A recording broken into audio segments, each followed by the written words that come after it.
He's pulled the shirt on, scored the goals. Andy Campbell on the Red. This is the Red. Well, here we go again. Great mate, how are you? Good evening. Great Very mate, well. I sound like some smashing nicey DJ, don't I? Sorry again, it's got Slaven Live on the top. I don't know why. Do you know what? I'll forgive you. You've seen me change it. I've just changed no, I do it, forgive and you. it still says Slaven Live. I blame Bernie.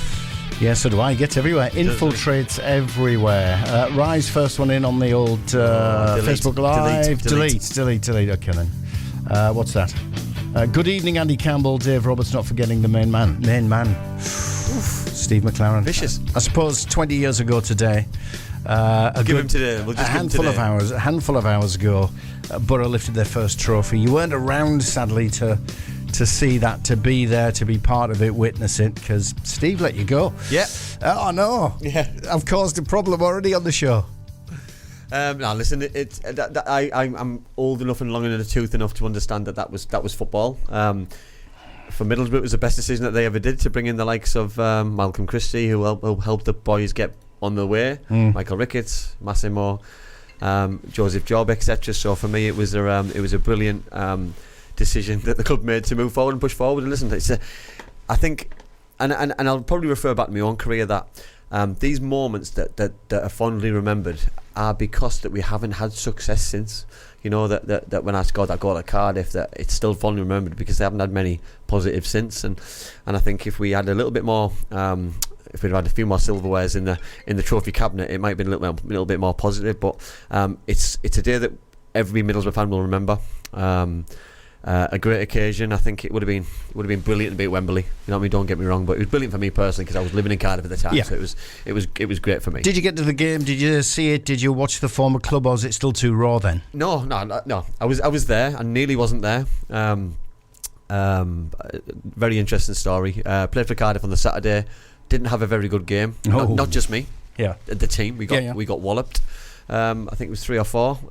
We were training anyway on the Sunday, but training was changed, and I asked Lenny Lawrence, who was my manager at the time, obviously signed me at Middlesbrough, big Middlesbrough manager, good friend of mine. I asked him for a bit of time off just so I could go and watch the boys at the Millennium Stadium playing the final, and I got a quick, sharp no.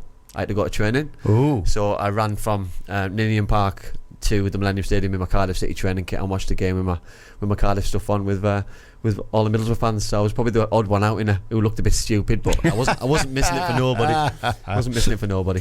And what was by the way, if you want to get your calls in, give us your memories, your thoughts on what happened this day 20 years ago, you can call us 0330 043 2002. You can WhatsApp us, same number, 0330 043 2002. We'd love to hear your thoughts. Love to hear your thoughts on last weekend, this coming weekend, the remainder of the season. It is Andy Campbell live on the Red, DAB radio, smart speakers, all that sort of stuff. I suppose I better flick that button while I'm talking, don't I? Just so people can see me. It's not a pretty sight though, because I've been running. But yeah, 0330 043 2002. Can I jump straight into the calls? Because we do have Chris on the line from Ingleby Barwick. Chris, you're far too young to remember Cardiff, surely. Evening, gents. How are you doing? Hiya, Chris. Yeah. Oh God. Yeah. I wouldn't say I'm far too young, Dave. I was at the time. I was a young 22, 23-year-old, I think, remembering the day well. We wish we were. Yes. We went down on the train on the morning. It was a bit of a family affair, actually. I think took my parents and even my nana came with me. So it was a good day. I remember being very, very confident, to be honest. I think it was the first final where I think we might have been favourites. I remember it well. And let's be honest, I thought the game went well. Apart from when Schwarzer he let that in. That one slip at the foot of the post. Yeah, Chris Middlesbrough don't do things the easy way, did they? You know, obviously I agree with you. I think the game was quite comfortable until we'll call it a slip of the fingers. Mark did that now and again. He was always quite reliable, but he liked to make things interesting now and again and make it difficult. But I agree. I think it was a memorable start to the game and just got a little bit nervy towards the end. But we should have really put that to bed very, very sooner than what we had to really. We should have done it. And I think we were under the cosh after that, and he made some great saves. I remember. Second half, I thought we managed the game very well. We've all watched the replays since then, and we managed the game really well. I can't remember them having a real sort of clear-cut chance, and I watched it not too long ago, and some memories of flooding back of Juninho. He made a couple of mazy runs towards the back end of the game, and that just would have put that would have been the cherry on top of the cake, really, wouldn't it? If he would have put one of them away. But really good day. Like I say, very confident that we were going to win, and we typical Boro though, we don't do it easy. No, we don't. Chris, is it still fondly remembered because we haven't won anything since, or is it always going to be remembered because of it was the first one that we won? What's your thoughts on that? I think it's going to be another 128 years, Andy, to be honest, before we win something else. That's what it feels like at the moment, especially after last weekend. But no, I think it was made for us. Juninho was there. Southgate is captain. I think he was a bit of a lucky charm with that cup as well. I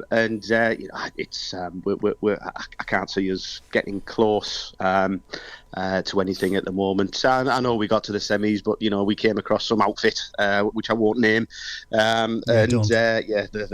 certainly put us to the sword. So you never know. Stranger things have happened, but I can't see it anytime soon, Andy. When you said there, Crystal, about winning the game favourites, I probably agree. We were the bigger club. We had the squad. We had world class footballers. But Bolton had some good players as well, didn't they? At the time, they were pretty strong, and that was probably the best Bolton outfit. You know what I mean? Look at where the clubs have both evolved since that day.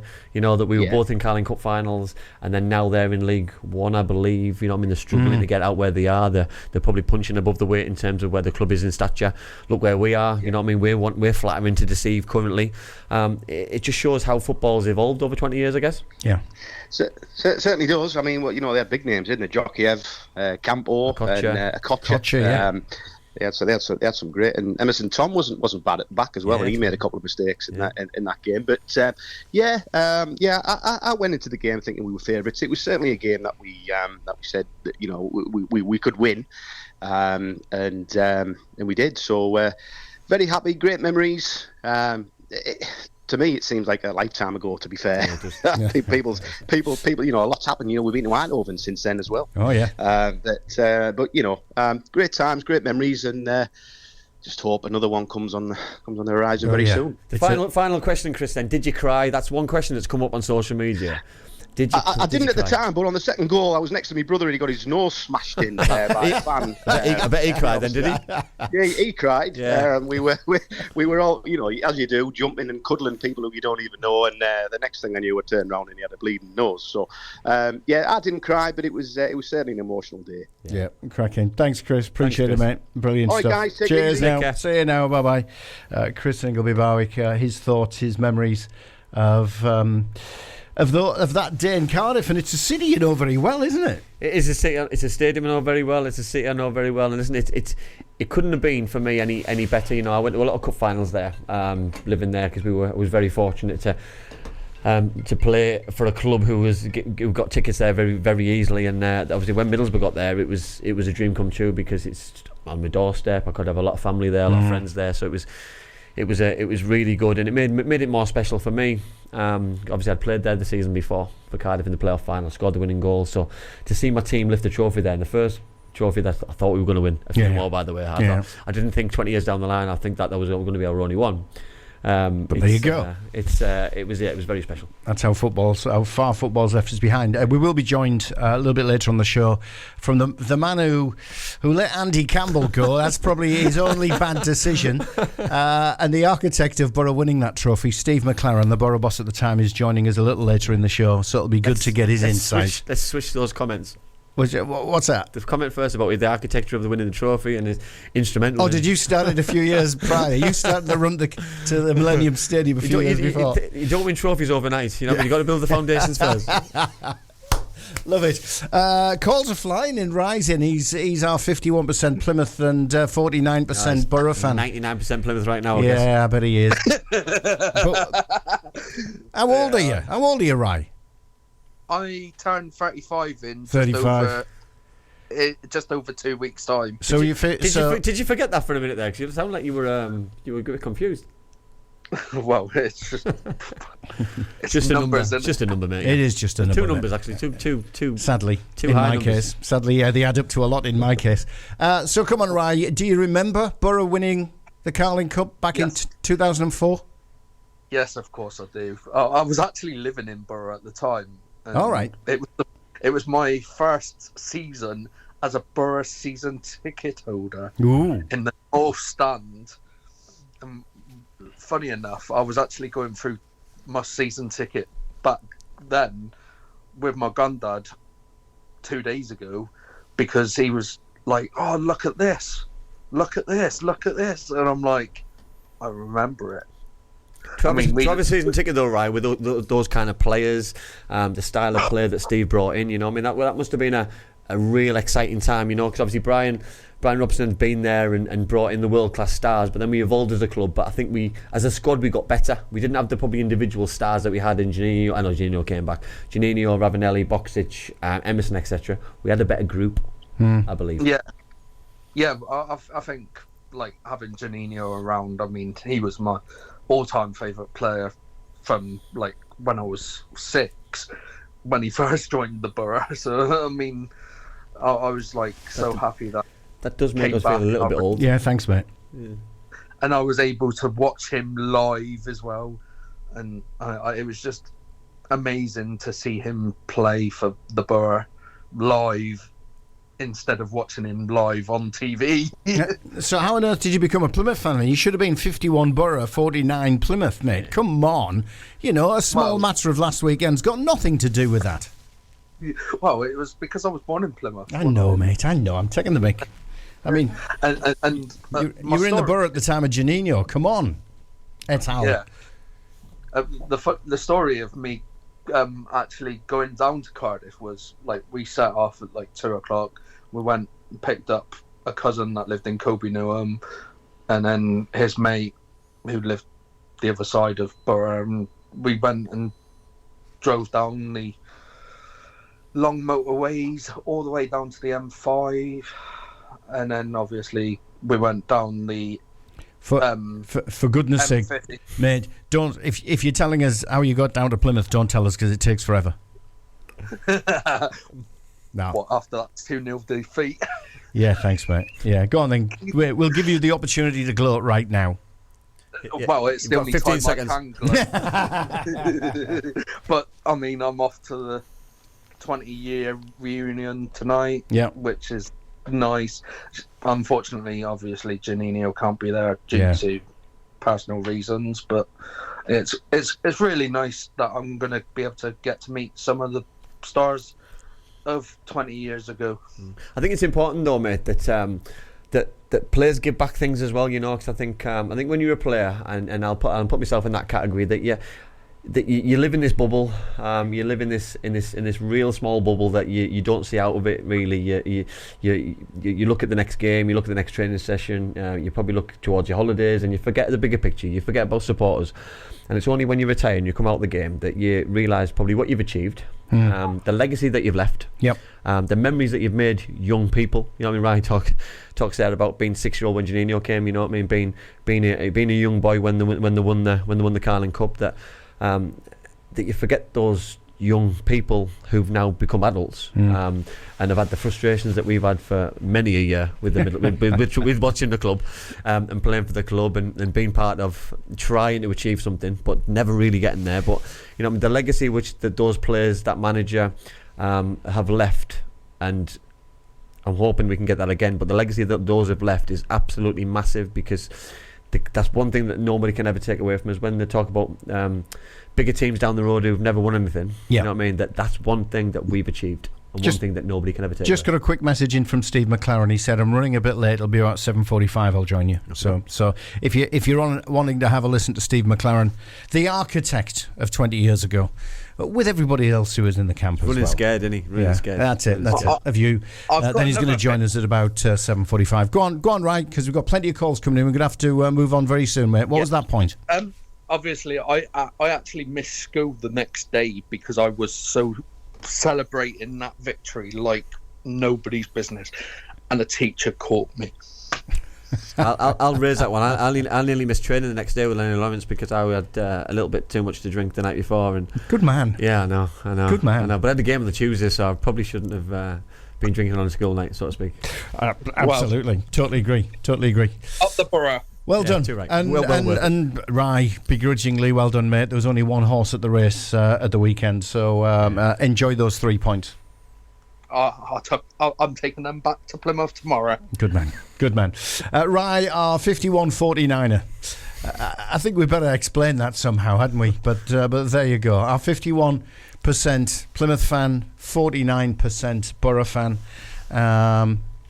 who's he's going down to the town hall as we speak. Somebody who's already down there is our old mate, Adam Bragg. Hello, mate. Hello, how are you? How are you? I'm all right. I'm just standing outside the Central opposite the wonderful town hall in anticipation of a fine evening. Please tell me it's all lit up in red. The town hall, that It's, is. do you know it's not? It's purple and blue. Oh, come on. No way. I know, they've Middlesbrough got- Council. It's the small details, isn't it? It's the Yeah, small it is. details. It is However, the I've just small seen details. two magnificently dressed women in all red with their scarves. I thought I was going over the top of it with my jacket on and my shirt on, but these two women were fantastic in the full Boro regalia. Love that. I love it. Love it. Are you on your own, or do you have young Janino with you? No, he's not very well, so he's staying at home. So I've got the father-in-law with me who was there on the day, and with it being the 29th, guess what happened to him? He got proposed to. He did. He got Oh, you're proposed to joking. by his then wife. He's now divorced and been remarried, so we've just been joking about how much has happened to him in the last 20 years. Oh dear, that'll bring it right over Yeah. him how old he is. I mean, we're complaining because people were saying I was only 15 when Boro lifted the cup, and he'll certainly know. won't he? Yeah. So what are your memories, mate? Oh, do you know what? It's having been 17, so sort of Another youngster. coming of age. No, this is in '97. All right, and having okay. gone through that experience of losing, it was probably the most dramatic, traumatic, emphatic, euphoric night and day of my life. It was unbelievable. You know when people say things like it's going to live with you forever and you'll always remember where you were and all that kind of thing. That is exactly what it was like for me. It was unbelievable. I cried. I was so happy, and I didn't mind the 9-hour journey back on the coach from Cardiff either. Come on, Andy, you've been asking, did you cry? You did. No. And to be fair, a lot of people have said did. the same thing. Adam, you know that I think sometimes your emotion just gets better if you've done it. You know, I mean, I'll take myself back to when Chris Waddle missed the penalty. You know what I mean, for England, and you know, back in Italian 90, wasn't it? You know that you always remember certain moments which get you. They get you, and you just can't compose yourself. And I was a player when we drew against Leicester when Emile Heskey scored the late equaliser. Yeah. That broke my heart. You know, and I was a player at the time. I was sat there as a fan because I wasn't involved in the squad. I always remember that. I remember the noise when Rav scored.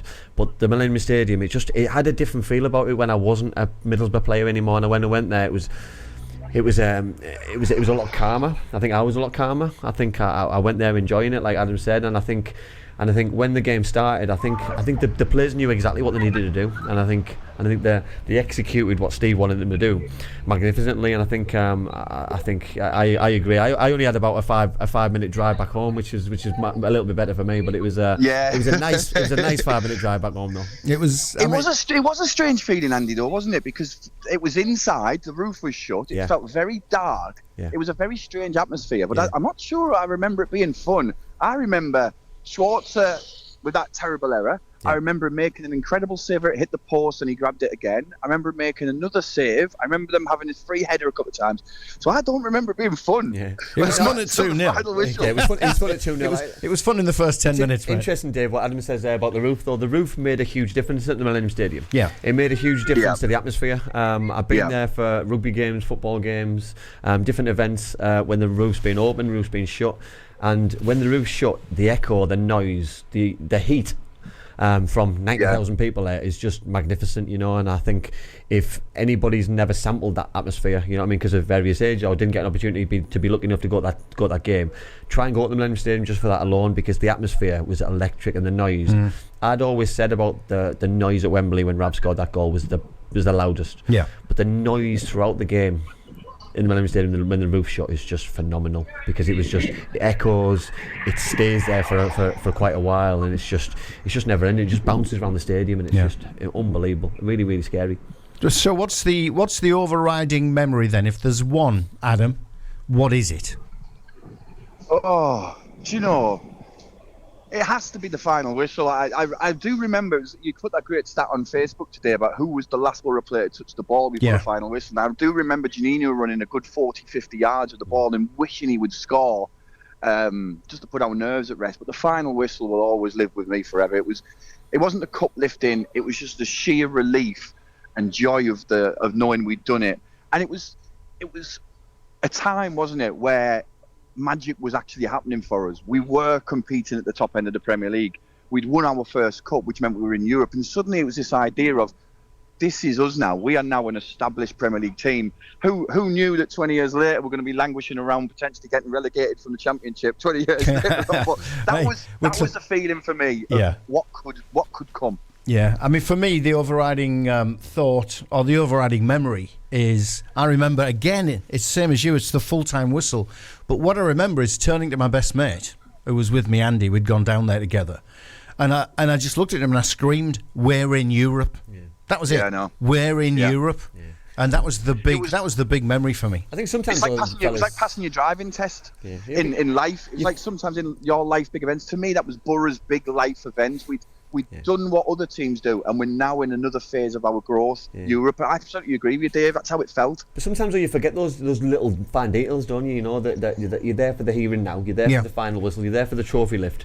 But then the bigger picture, because of that one game, it took us to another level. It took us to another level with personnel. It took us to another level in terms of stature for the club. Another level in terms of memories. You know what I mean? Because the memories from the UEFA Cup were just ridiculous in terms of what we got from it, you know. But you don't get those memories if you don't put the shift in against Bolton, and you don't get the bit of luck from the penalty, for example. Which, you know what I mean, if you look 20 years down the line, would that still be allowed? You know, I know I used to play for Bolton, so I still have a couple of Bolton friends, and they say that if it was VAR back then, it wouldn't have been allowed because he double kicked it. Blah, blah, blah. Absolutely. I mean, so you can. You know what I mean, but sometimes I don't think that double kick situation had come up before. No. I think that was the first time in a high-profile game where only afterwards someone, it did happen. It did happen because it was Mike Riley refereeing, wasn't it?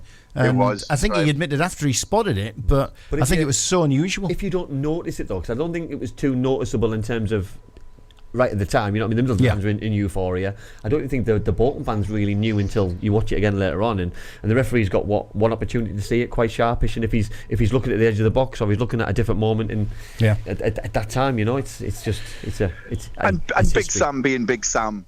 It was his one thing to whinge about at the end of the game, wasn't it? He always Big Sam likes to whinge anyway. Yeah, Big Sam and Phil like to whinge about everything. They're just that's what they got. They love the whinge. That's what they do. So tonight, Ads, we'll move on and let you go because I know the doors are going to open soon. What are you looking for? I'm waiting for me. I know you're disappointed about Janino. Everybody is, but what are you looking forward to? Do you know what? I was asked this by my mother-in-law, who's babysitting tonight, and my wife before she went off out somewhere, and I said it's going to be nice. Just to probably bump into some friends who I haven't seen for years, some football fans, you know, because when you sit at the football stadium and you have your rituals and people do their certain things before the match, there'll be people there who I probably haven't seen. That would be nice. And I also, it'd be nice to see Gareth Southgate, because I think, a bit like Tony Mowbray, that his legacy and legendary status at Boro was tarnished by the management period. So it'd be nice to see Gareth Southgate and get a round of applause, maybe even get a song for him, because he was awesome for us, and I'm proud he lifted the cup for Middlesbrough because he was a proper captain and a proper leader for us. I agree.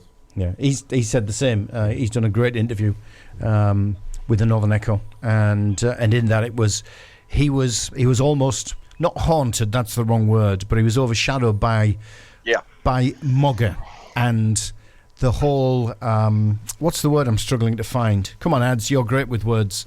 Just the whole presence of Mogger with Middlesbrough Football Club, and that's what he said. He said it was for him to be the captain that lifted that first trophy. That's you know, whilst not in the shadow of Mogger, but certainly with the feeling of the presence of Mogger in and around the football club because of what he did for this club. He said that was the special moment for him. So look, enjoy yourself. Appreciate your I time. will do. Thanks, Cheers, guys. Take enjoy, care, mate. Andy. Have that beer on me, mate. Have that beer on me. I will do. See Good you lads. later. Cheers, thanks. Adam Bragg, who's a regular contributor. You can be too. Steve McClaren's joining us a little later in the show. He has been held up getting back home, but he should be with us at about 22, quarter to 8. So literally in about 15, 20 minutes' time, the man who led the Boro to lift that trophy, Steve McClaren, will be with us. And, mate, we've got to talk about Plymouth and we've got to talk about Stoke. Yeah, two big games before last weekend started. We start with the Plymouth one. It couldn't have got any worse. We talked about the tempo, Dave, didn't we? We talked about the start. We talked about making things easy for ourselves and not giving the fans any frustrations, not giving teams anything to hang their hat on, not giving teams a lead against us. It couldn't have gone any worse. No, it couldn't. But But it should have got worse. And I tell you what, hold that thought, because we'll talk Plymouth immediately after this. And if you want to call, you can. We'll take your calls too. The number's on the screen if you're watching on Facebook Live. If you're listening on the Red Across Teesside, the number is 0330 043 2002. That's 0330 043 2002. Get your calls in, whether it's WhatsApp or WhatsApp messages, or get your calls in. Just pick up the phone and dial that number, and we'll get you through to Andy Campbell. And we'll also be hearing from Steve McClaren very shortly. And we'll get to your messages on Facebook Live. We haven't even done that yet. Apologies. We'll do that next. Cam's Red Army, right here on the Red. This is the Red. That number once again, 0330 043 2002. If you want to call, if you want to WhatsApp message, call with WhatsApp. Number's the same. 0330 043 2002. Steve McClaren will be with us in around about 10-15 minutes, and we'll get his view on that amazing day 20 years ago. And I've got another memory I've just realised, Andy. Pre-game, we got there early. We stayed overnight like a lot of people did in Cardiff, just on the outskirts, Travel Lodge or something like that. Excuse me a sec. Tickle in the throat. And so we ventured into the city early. We found around the corner from the Millennium Stadium an articulated lorry with the side folded down. It was a Guinness truck. They were doing a bit of guerrilla marketing. Nice. Because obviously it was the Carling Cup final. Yeah. And it was ridiculously cold because it was February, end of February. And we just all stayed around this Guinness truck because they were just pouring and pouring and pouring, and we were just buying and buying and drinking and drinking. And at the end, it was like, oh, it's time to get to the stadium, lads. And the Boro fans, it was all just Boro fans there. And the Boro fans that were around there then started picking up, there were plastic glasses, but picking up glasses and taking them back and putting them on the bar, this mobile articulated lorry bar. And we did the same. And as I put a big bunch of glasses up on the counter, the guy said to me, "We've never known fans like you." I said, "What, don't people clean up after themselves?" He said, "Not just the cleaning up. All morning we've been selling beer and we get, 'Can I have please?' And when we hand it over, thank you." Thank you. Fans don't say please and thank you, but your lot did. Manners don't cast There you nothing, go. do they? So I don't know where he was from, but he's obviously a converted Boro fan now. Yeah, totally. So we were talking Plymouth, mate. Let's talk a bit of footy before Steve McClaren joins us. Yeah.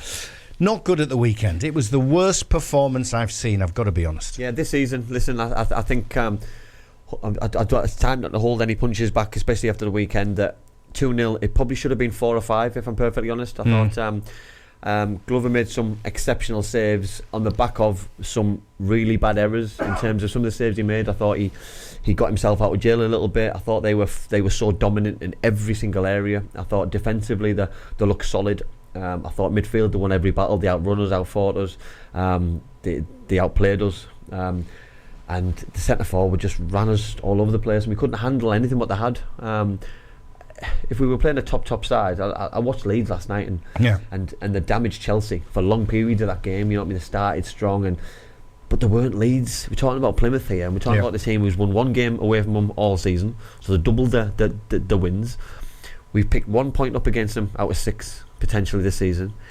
There's just so many negatives what come from the whole package of the 2 games with Plymouth, and I know we laugh and we joke when Rise on the show and the call there, but it's just not good enough in terms of what our season aspirations are. I know when Higgy was on the show a couple of weeks ago about not being good enough to be in the playoffs, that was the biggest outline on Saturday, that if we got anywhere near the playoffs and we ended up anywhere near the Premier League this season, I think we would embarrass ourselves in terms of the bigger picture, because there would be so much work to do.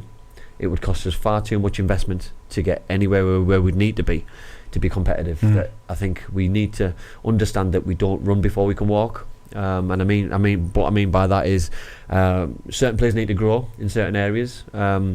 We need to find that pure identity about, is that going to be young players coming through? Are we going to stick to the longer contracts with a similar age? Are we going to start playing players next season who are going to be here next season? There's a lot of questions which need to be answered, and I think we need to start probably planning now for next season instead of thinking it's still mathematically possible, which it is. We're so far away, and I think at the weekend showed us how far we are away from where we said we were. We're after closer the to the relegation zone than we are to the playoffs now. I know, and that's the picture. And what I don't want to panic. I don't want to look at that doom and gloom and that side of it. But we've been talking about playoffs. We're 6 points outside the playoffs. We're 10 points behind the playoffs. We've still got a chance. We've got a game in hand.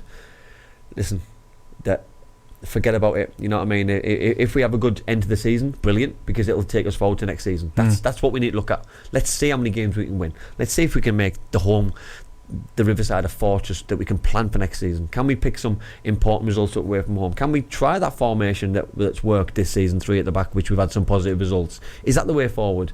I was quite surprised that he didn't stick by it. Yeah.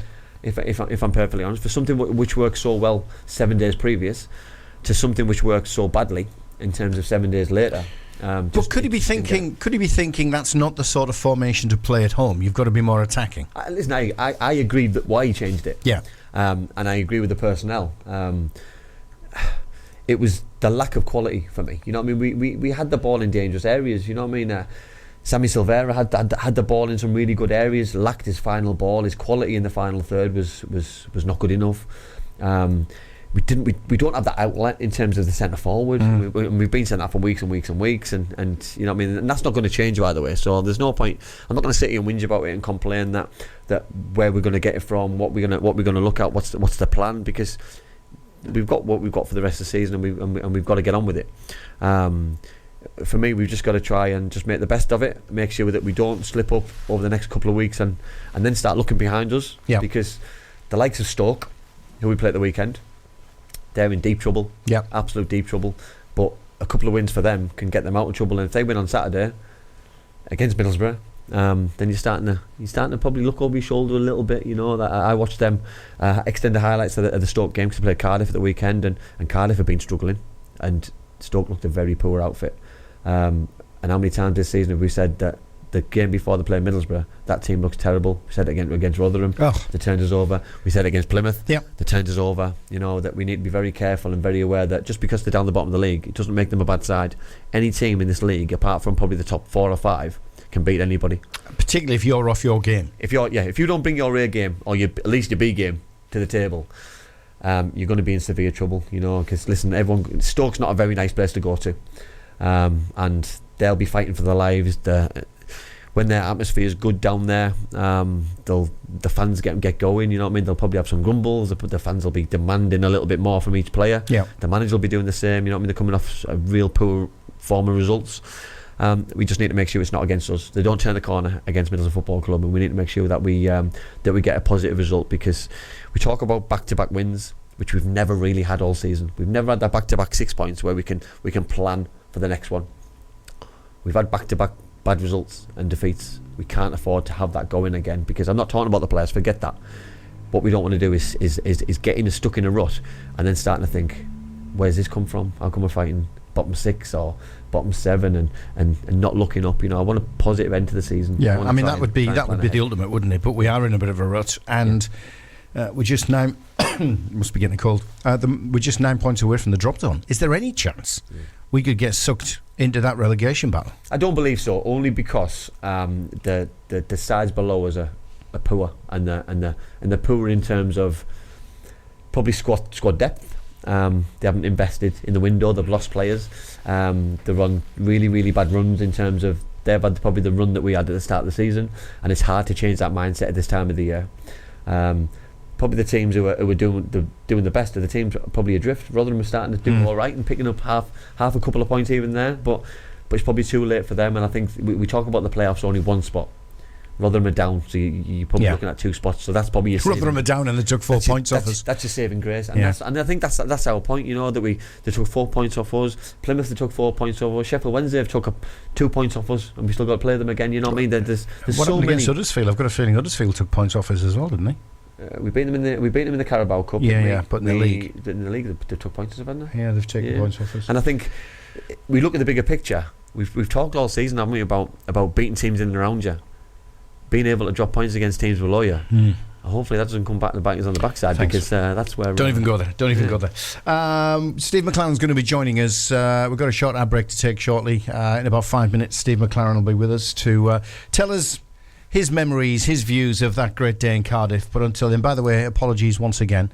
No matter how many times I changed it, and people will be telling me it says Slave and Live on the top, he's just infiltrated us. He really has. Let's get to some of those comments. The ghost of Bernie. I know. Leslie Coates, main man's here. I don't know who the main man is, whether he's saying himself or it's you. Yeah, he thinks it's him. It's him, okay then. Stu Gawley, evening everyone. Up the Boro with an F in there. Ian, very good evening everyone watching. Hope you are well, having a great day. Another win for the mighty Darlow Tuesday night. Yeah, seen it. The Great Escape is on. Ian, I'm sure that was Curzon Ashton in a way. I'm sure it was Curzon Ashton, yeah. Good result. It was, good result. They were behind one and they won 2-1.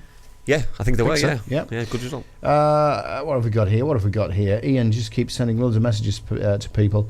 There's Rye, he's been on. It's conversations. Rye saying he can't ring in. Mo Ibra's saying yes you can. Lee Morris, I remember Cardiff well. The feeling of pure emotion at full time. The fact that we had won a trophy and I'd never seen another North East team do that and still haven't, with a big laughy face. Brilliant. I suppose, I don't know. I was there as a fan, I wasn't there as a journo. You were there as a player, but a fan, because it wasn't your club at that point. Do players, but you've been there and tasted success at Wembley, do players celebrate or feel it any differently to fans? Is it, I don't know, from a fan's perspective, it's pure emotion. Is it just pure emotion from a player? It's different because I think you've got so much invested in the game. Once that game's finished, your emotion then starts to come out a little bit. You'll be a little bit probably upset, but happy upset. You know what I mean? Your adrenaline then just probably goes through the roof, and you're just trying to get through those and trying to enjoy those moments because as a player they don't happen enough. You know what I mean? That you get to lift a trophy, you get to celebrate with your fans, you get to celebrate with your teammates who you might not ever play with again, you know. And I think sometimes you forget that, and I think if you can turn the clock back to those certain times, I'd have probably enjoyed that time on the pitch at the Millennium Stadium after my playoff final a lot more. I'd have probably enjoyed the night a little bit more and took it all in. And I think because you think it's going to happen again next week, you think it's going to happen again next year, you know what I mean? And thankfully for Middlesbrough, we had a little bit more success the following year, so the players had time to probably. It almost happened the following year, but digest you know, one step too. You know, but I think too far. I think now you look back 20 years. If somebody had told me in 2004 that in 20 years' time Middlesbrough wouldn't have won anything again, I wouldn't have believed you, because at the time the club was going in one direction and one direction only. We were fighting for things for years. We were the up and coming side. We had and we still have the best chairman in the country, but things just haven't worked out for whatever reason. You know what I mean? Teams have took off. They've spent loads of money. Football's evolved in a business type way, and we've just not really followed suit in terms of investment. Well, I mean, it's a billionaire's game now. That's the difference. It's difficult, and listen, you're talking about you talk probably 2009 teams buying success. You know what I mean, and onwards, and now it's just so difficult to listen. We got to the semi-final of Carabao Cup, and the gulf on that one night was evident, yeah. You know, absolutely. and that was just buying success. You know what I mean? You looked at the cup final at the weekend when Chelsea got the final, and if any Middlesbrough fan watched it and thought that should be us, we would have been so far out of our depth again. On a big pitch at Wembley against Liverpool. More Ibra and his comments. By the way, Steve McClaren's going to join us very, very soon. So if you want to get your comments through to him as well, send a message through to him. Send us it on Facebook Live if you're watching the stream, or you can WhatsApp your message in on 0330 043 2002. More Ibra says, brilliant day. it was winning the Carling Cup. Steve McClaren did a brilliant job at the club. It was a brilliant experience. You mentioned nothing about you there, Cam. Sorry, mate. When will these good times come back to the club? Great question. We can ask that very shortly. Dave, you running because you shouted last orders because they shouted last orders at the bar. Okay, thanks for that, Ian. Yeah, brilliant. Patrick Wheatley, regarding Saturday against Stoke, two poor teams in the league, I can see us getting beat. Which is a bit of a concern. I think something needs to be changed. What do you lads think? I'll give that one to you, mate. I mean, what needs changing, if anything? Well, something does, obviously. Listen, I don't know if that's pushing towards. Does the manager need to change? Not in my opinion. No. Is it the way and the philosophy how we do things? Is that? Listen, I'm not a big fan of directors of football, and I'm a big fan of managers, and it's really interesting. We've got Steve coming on the show that managers in the past have been in charge of signing players, working with the players, dictating who comes in and who goes out. I don't believe that's the case anymore in football. I don't believe that's fully the case at Middlesbrough. I think Kieran Scott has a huge role to play in terms of personnel, in and out, which must infuriate managers at times, because you might not get who you want to get. You might not think it's the right fit at the right time, and that's probably my only frustration. But I think football's evolved. We talked about 20 years. That's the involvement in football, and unfortunately, that would be my biggest frustration. And I think that's why managers come and go very quickly, and don't stay around as long as probably you'd want them or expect them. But at the same time, I think we've got the best manager in terms of moving forward. So I'm very happy. I don't want him to jump ship.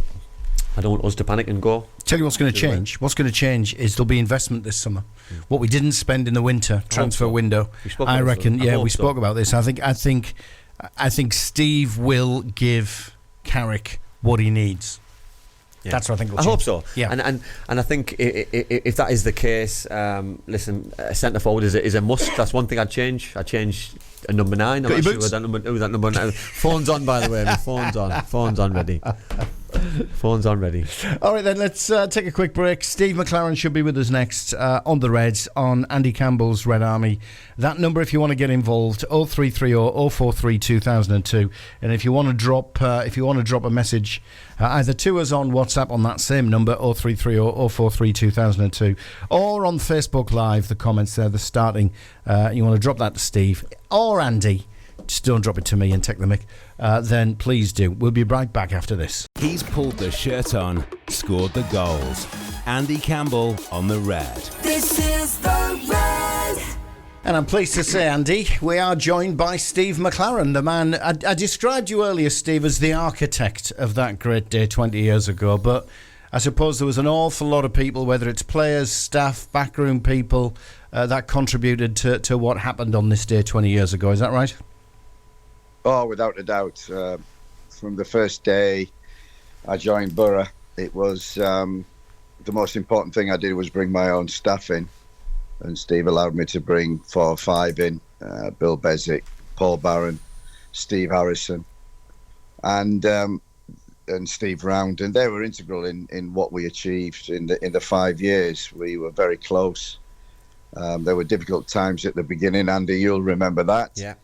And we had a lot to sort out, a lot of good young players, a lot of older players who we had to let go, and we as a staff stuck together very well and kept going through. And then obviously behind that there's other staff, but that day in Cardiff 20 years ago to the day was purely for Steve Gibson, for one, giving me the opportunity and allowing me to manage Middlesbrough, and then obviously to provide all the backing in which we built a team in that 3 years to win a trophy which had eluded him and Middlesbrough, and finally we got it. Steve, you talked there about the staff that you were able to bring in, and I'll call them the unsung heroes, because obviously the players who started that day were phenomenal. You know what I mean? The tactics, everything that you and the staff picked that day was phenomenal. But how important was it that those guys don't get forgotten? The impact that they made for that day and the season as well. No, they're the most important. I think it was, we talk a lot about that, and when people do, and you never achieve on your own, as you know. You're in coaching, managing now. You know that, and you're only as good as the people around you and the staff. And it's all about people. That's what I've learned in over 40, 50 years of football. It's all about people, the characters. The blending. It's not always getting the best people. It's the people that fit, and you'll find that in a football team. And we had that in the staff from day one, and we built it in the playing staff over a matter of 3 years. Got over the hurdle, winning something, and continued for the next 2 years. But it wasn't just that. Everybody had to be aligned all the way from the top to the bottom. From the first day, Steve Gibson was magnificent in backing us many times during that 5 years.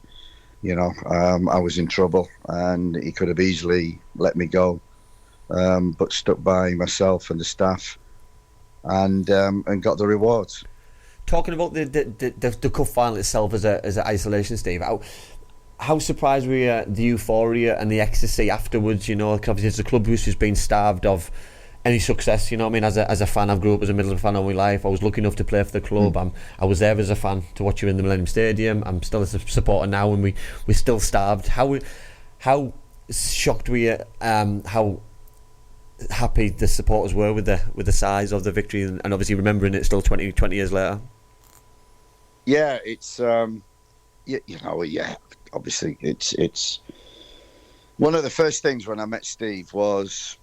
Many things, but he laid down his vision. He wanted to stay in the Premier League. He wanted to win a trophy. He wanted to get into Europe, but the most important thing, he wanted to build the academy, and give young kids a chance because of the community. And I always remember, and the first thing he said was, I want my players to go into the schools and youth clubs, and I want them to go into the community. And as you know, as a players, they don't really like that. No.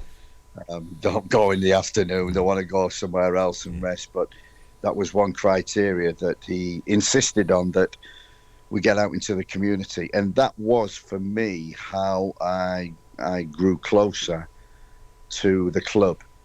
And I suppose the players, you're from Middlesbrough, so you get that anyway. But we had a lot of foreign players coming in. And to get that bond, that gelling together of what Middlesbrough Football Club is all about, you have to get out in the community, and he forced that, and therefore that's why I think that bond. And then everything it just happened in one day in Cardiff. And I always remember getting to the cup final was great, but going through Cardiff on the way to the game, the supporters, getting into the stadium, magnificent stadium, the support that we got, and it was, I always remember after, it was great winning. We got over the hurdle, and we just wanted to make sure that Steve got doused with champagne from the players, and he did. He came onto the pitch, and he did. And second was to see the faces of the supporters. It was. I still remember it as if it was yesterday.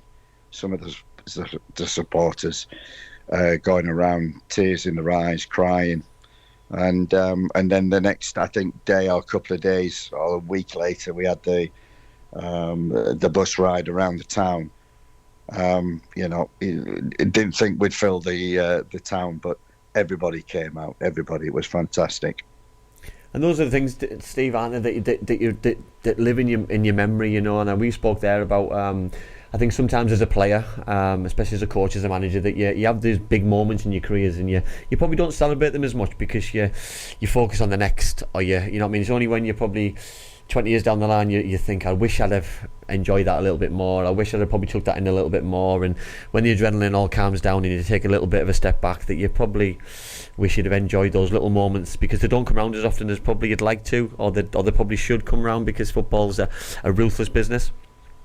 Absolutely. I always remember, I was fortunate enough to work at Manchester United before I went to the Boro, and and winning trophies. And I always remember the experience of the staff there.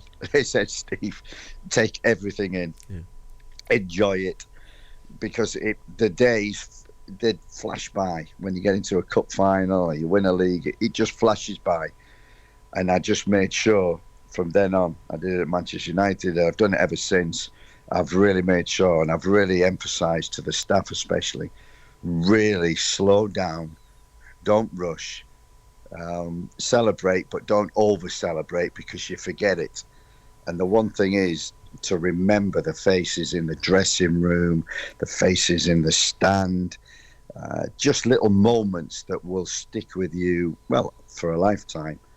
And that was one of them days that I always remember. I made sure that we did. I just sat in a corner, looked at the players, singing, dancing, champagne everywhere. And that's, you will know it as a leader of a group of people, especially a football team. That's the pleasure that you get, is seeing the players winning, smiling, enjoying everything, and achieving something which community, Steve Gibson, the supporters, the players, the staff, all deserved. You speak there, Steve, about the community, about the area, about the football club. I'm sure it was Fulham. We played Fulham away, didn't we? And I'm sure that every single player in that starting level, if not the subs as well, was all a homegrown player who played for the academy. Is that right? Yeah, it was a great game. I mean, it's the first and only time it's happened, where there were 11 players on the field at that time that were all homegrown academy players in the Premier League. And listen, so how important then was that to do that decision to do it? And because listen, it inspires, doesn't it? You know what I mean? All the young players, Middlesbrough have had a great heritage in terms of bringing players through. Even to this day, we've still got the Dale Frys of this world, Josh Coburn, the Hayden Hackneys. We've got younger players coming through. It's still happening now. You know what I mean? Probably not at the levels that they did when I played, and obviously when you brought all those boys through. But it just inspires and gives people the dream to hang on to. I think I always remember. I never forget the first day of training. We had, I think, about 30 pros. Way too many senior pros. And I said to Dave Barnaby, get the academy boys in with us as well. And we had 15 of them, so we had 45 players. Split them into 3 groups. Harry take one, Roundy take the other, and I'll take the other. So 15 each. And we moved around, worked with them for about half an hour each, worked them around to get used to working with all the players. And I remember coming in at the end of that training session, we all sat down and we're looking a bit worried. And I said, don't you worry. I said, it's going to be tough to start. It's going to be really tough. But the future is bright, because there were honestly a training session. It was a possession session. You'll know it, and they were so much better than the senior pros, keeping the ball and playing football, and the endeavour, the attitude, the aggression. I just said, the future is bright, because quite a few of these kids are going to come through. We just got to get through this at the present moment. And it was 5 years later, we moved on. And it wasn't a gimmick. They all deserved to play. Yes, we did have injuries. We're coming to the end of the season. Yes, we did have cup semi-finals. Yes, we did have a European Cup final. But it was a necessity to do and to put them out in 11. I always remember going down to Fulham and doing it. I think we only lost 1-0. I think we lost in the last 10 minutes. Yeah. The kids did unbelievably well, because Fulham were a damn good side, and I just thought, we've more or less, apart from winning that European trophy, which would have been fantastic, we've more or less achieved everything which, from the day one, sat with Steve and saying, this is what we want to do: stay in the Premier League, win a trophy, get into Europe, get the kids through. And get into that community and bring the football club closer.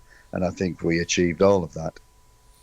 It's massive though, Dave, isn't it? We talk about insights of Steve, we've been talking currently about plans for next season, plans for this season. Obviously you don't want to just write the season off as what's going on. But listening to what the plans were when you took over, it'd be interesting to see what the remit is. Obviously, currently, that we've obviously got an academy still. We've got a good academy. Yeah. We've got experienced players, probably not as experienced as probably Steve had when he came, and we haven't got as big squad. So there's not as many decisions to make, but it'd be so interesting to understand from a fan's point of view of what the remit really is. Yeah. I mean, I think that's so important to get that, and so important to share that. And I think that was that was why I joined Middlesbrough, and because of Steve's talk that we had, and he just laid out the vision, and you bought into the vision straight away. And I think we tried to spread that amongst the community, so everybody knew that, so everybody knew the realities of what was expected. And yes, there was added pressure, and especially when results didn't go well. And we got a couple of good ones, and I remember that FA Cup tie where you scored that great goal. I remember that so well against Manchester United.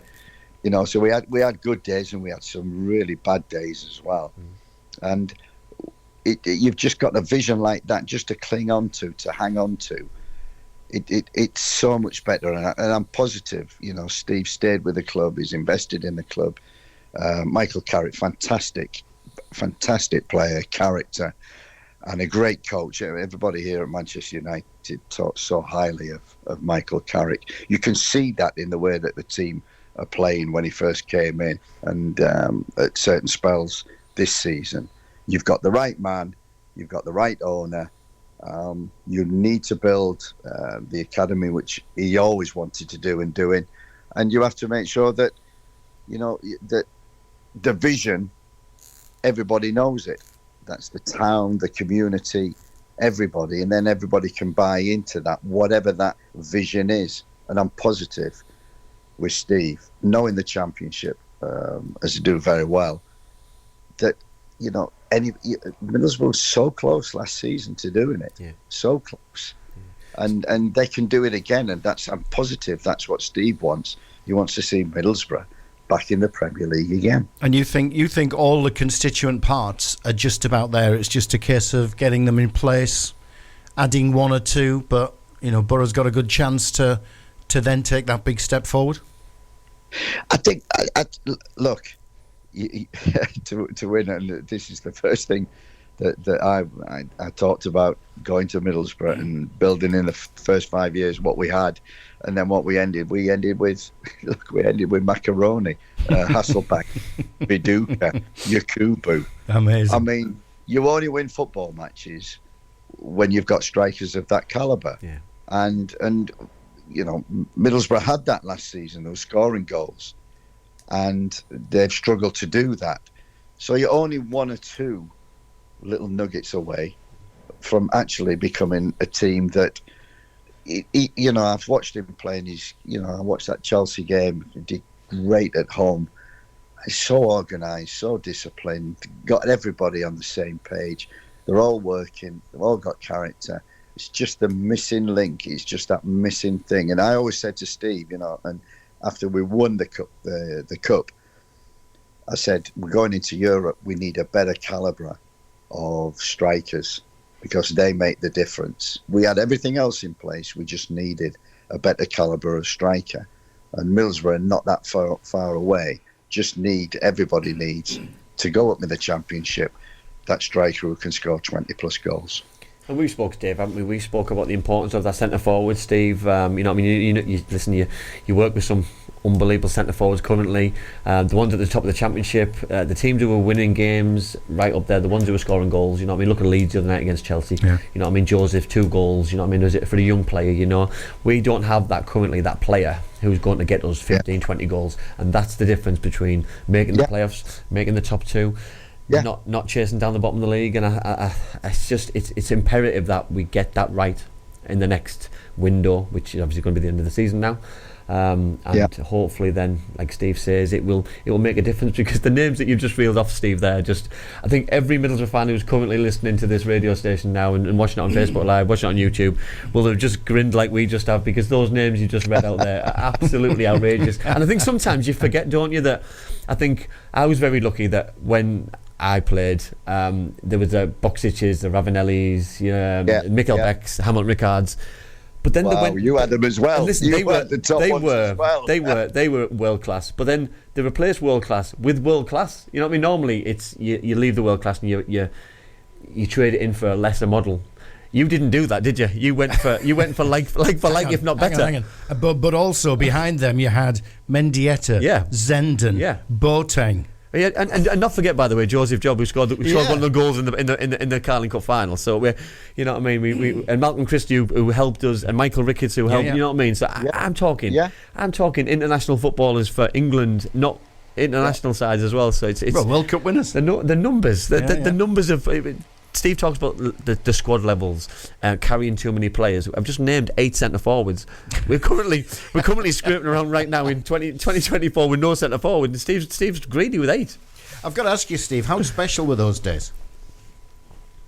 You know, from your perspective, from your career perspective. I don't think we realised how special they were until, obviously now when you reflect back and you think of them days. But Andy, you'll know. Yeah. Being a manager of any football club, it's a nightmare. Yeah. It's a nightmare. Yeah. But Steve, I don't think you realise until you probably do leave those moments. The names are all talking now. You know what I mean? They weren't just good footballers. They were nice people. You know what I mean? And genuine people who were so professional. Like the time that Gareth came in and Hugo came in, and I didn't realise how special those kind of people were until you seen them on the training ground, how they handled themselves in a hotel, how they spoke to people around the place. You know, they were proper men, proper people, and people you look up to. And they weren't characters. They wanted to be the best version of themselves. And you take those parts of yourself and try to implement them as a young player, and try to copy and emulate that as you go down the line of your career or around the place. And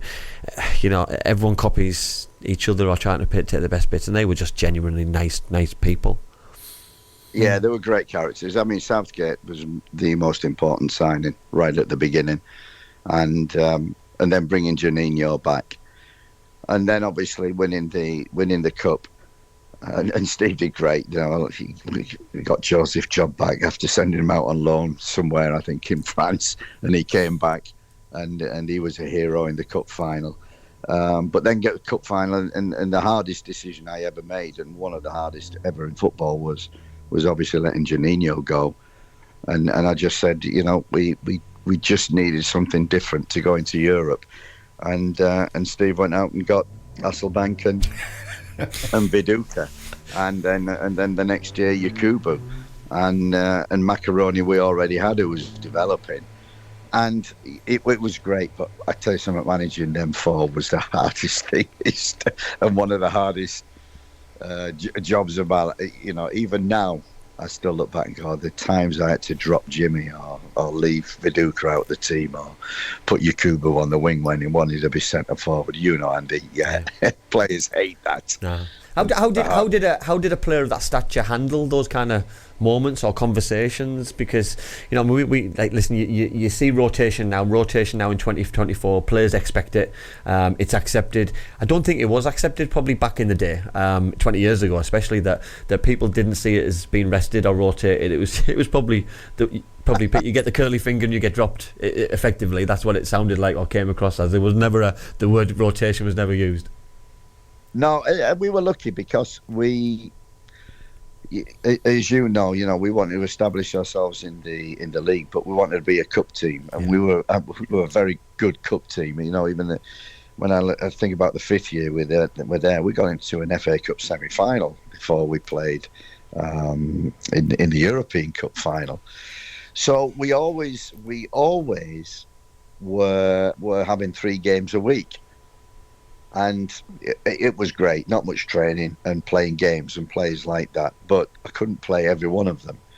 So it did help that we had 3 games, and I'd always, Jimmy, come in, you're not playing, And I think the biggest breakthrough for me with that year was, I wanted to play one striker and a number 10. I loved a 9 and I loved a number 10, as I got with Job and Juninho.